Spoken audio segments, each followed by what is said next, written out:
It was a very abrupt change. It was a time of fear. It was a time of tragedy and great joy. In some cases, you could tell he's a country. writer. Most of all, for the average person, it was a time of shared sacrifice. Meat was rationed, gasoline was rationed. Here in Avalon, as you'll see Lolo tell us, every night they had blackout conditions, and in the Los Angeles area it was the same way.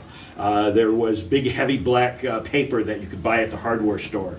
And out here at Avalon, everybody had to block off their window, and at night you could not have any light showing, and that was for the whole duration of the war.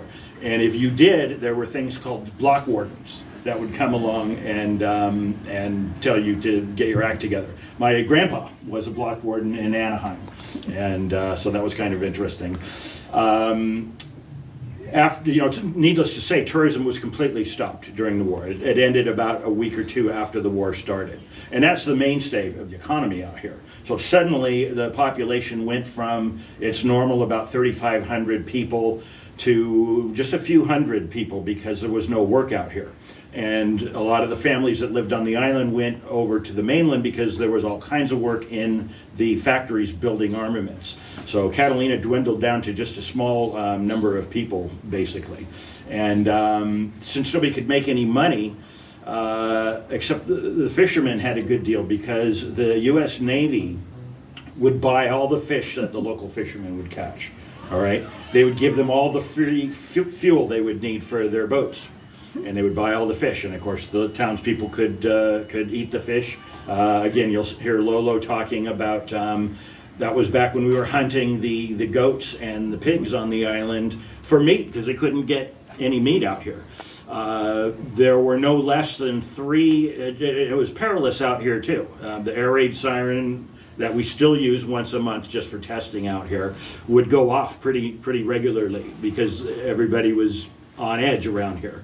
And there were no less than 3 Japanese submarines in the waters around Catalina. And there was a number of attacks on U.S. ships that I'll bet very few of you even know about. People that grew up in the Los Angeles area didn't know about it because they kept it very secret. I've had people come up to me after seeing my film that grew up as kids during World War II in LA. They had no idea that this was going on. A ship was torpedoed right outside of Los Angeles Harbor. The Absaroka. They managed to keep it from sinking. The SS Idaho was shelled off of Santa Barbara. The SS Montebello was sank off the coast of Monterey. So when you hear people say, well, the Japanese really didn't do anything out here, there was a lot of activity. It ended fairly quickly in 1942 when they had to start pulling those forces back to the Pacific because we were starting to cause them trouble in the Pacific. So anyway, real briefly, we had 4 branches of the service out here during World War II. You may have noticed I'm wearing a U.S. Merchant Marine cap. The Maritime Service, or the Merchant Marine, basically occupied the town of Avalon for the 4 years of the war. Well, about 3 years. They started in '43. And it's kind of interesting because the Merchant Marine is kind of a mystery to a lot of people. Is there anybody here that can tell me in 1 or 2 sentences what is the United States Merchant Marine? A lot of people think,